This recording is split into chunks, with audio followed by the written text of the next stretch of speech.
So good day mga idol, another day, another vlog. For today's video, share na ko sa inyo ang mga lag sa Camiguin Island.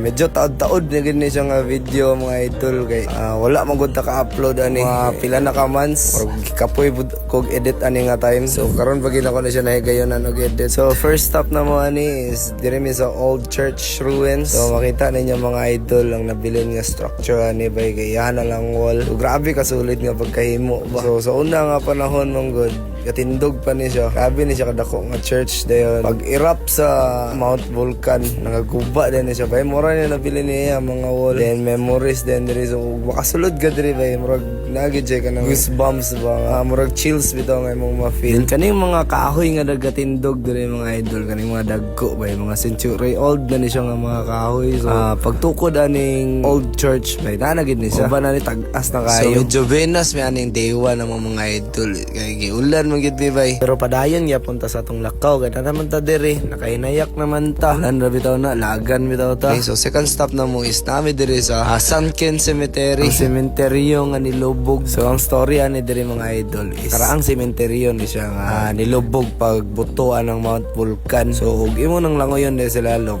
naara gyapon na diya siguro mga pansyon. So paghawa na mo didto sa San Ken Cemetery mga idol is gipaunong mo diri sa driver sa jeep kay mo ni siya chada nga view diri sa Camiguin. Gwapa gid yung view.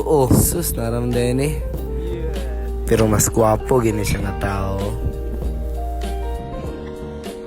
So after na mo sa mong day 1 nga tour mga idol is diri may sa among homestay, Pabuwas Cottage homestay.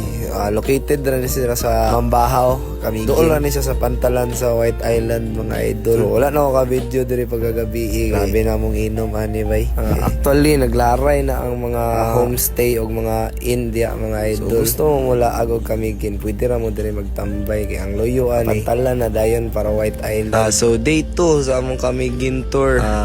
First hour in the morning mga idol is ruta padulong sa White Island kay hunas pa man ni siya. Nigtao ba ni mawala mong guna siya mga idol. So mo nang sayuhan gina siya og adto dia. So kinanglan nagya mga musakay og bangka. So boat rates ani mga idol is nasa mga 550. Good for 4 to 6 person na ni siya isa ka boat. Safe ra pud guys sa sakyan nga bangka mga idol no kay ang mga ga-drive ani matagian ni mga swito na kayo man nilang panginabuhian diri sa adlaw-adlaw man nila ginatabok-tabok ang White Island. So as long as napay turista or nay turista nga mosuroy diri paldo ni sila permi pero di gyapon lalim mga idol no kay risky ba gyapon kay syempre dagat ba ana imong tabukon. Saludo kayo sa ilaha. Saludo kayo ani mga bangkero diri. So humanan ninyo ning video mga idol kay aron makita ninyo unsa ka tsada, makita ninyo unsa ka nindot ang beauty aning Camiguin Island mga idol.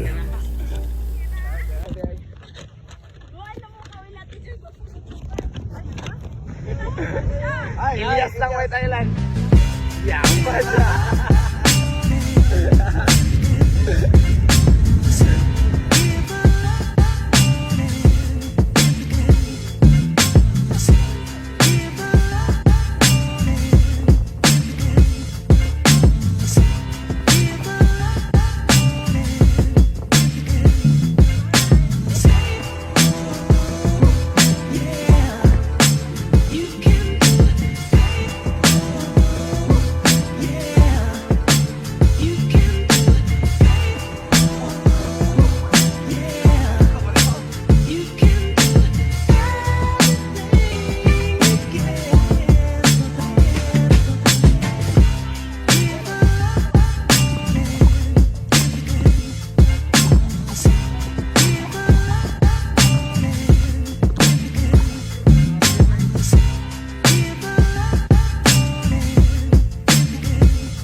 taman mga idol. Hope nalingaw mo ug na-enjoy ninyo akong video.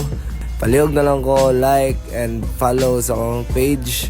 Kita-kits po sa next nga mga vlog. So peace out.